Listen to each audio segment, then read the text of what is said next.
سلام دوستای قشنگم، به چنل من خوش اومدین. من فاطیما هستم و اینجا قراره کلی چیزای جذاب و جدید درباره میکاپ و زیبایی یاد بگیریم. من سالهاست عاشق میکاپم و بالاخره تصمیم گرفتم تجربه هامو با شما به اشتراک بذارم. توی این چنل از آموزش های ساده گرفته تا نکته های حرفه‌ای، معرفی محصول و حتی ترندهای جدید رو میبینید.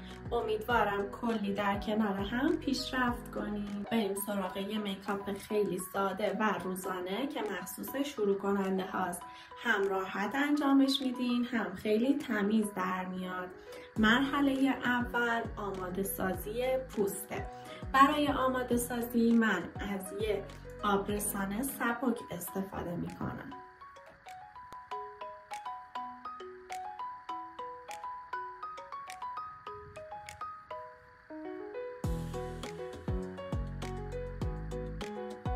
که جزء مهمترین مراحل میکاپ.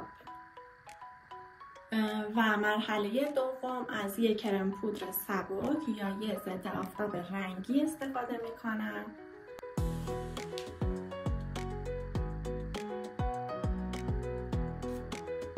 یکم از کرم پودر رو میارم روی دستم و با انگشتم به صورتم میزنم.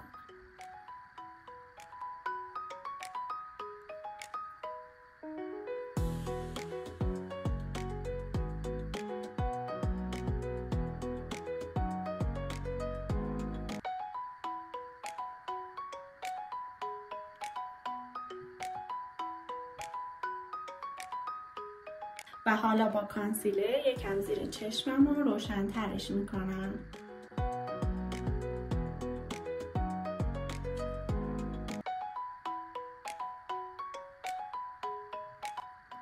یکم از اضافه های کانسیلرم رو به بالای پلکمم میزنم.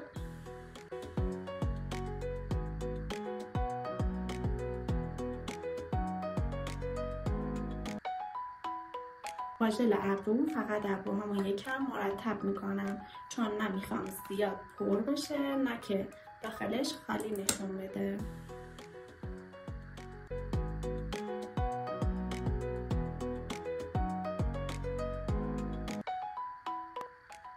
در همین حد حالا از یه سایه خیلی ساده با رنگ ملایم استفاده میکنم.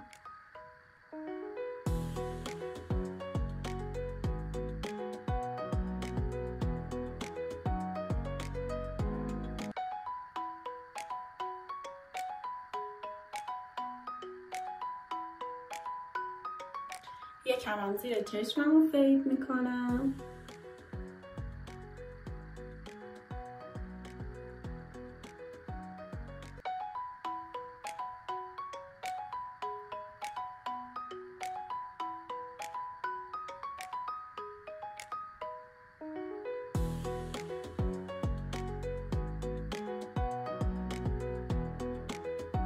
برای باز شدن چشمم از ریمل استفاده میکنم.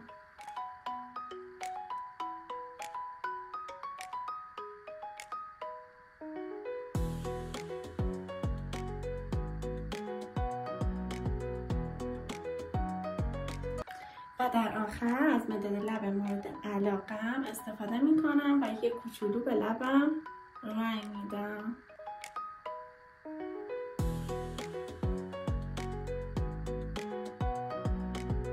خب اینم از یه میکاپ خیلی سریع و ساده برای شروع روزتون. اگر از این ویدیو خوشتون اومده ممنون میشم چنل منو سابسکرایب کنید تا ویدیوهای بعدی رو از دست ندین. توی کامنت ها بگین دوست دارین جلسات بعدی چی یاد بگیرین. مرسی که تا اینجا کنارم بودین.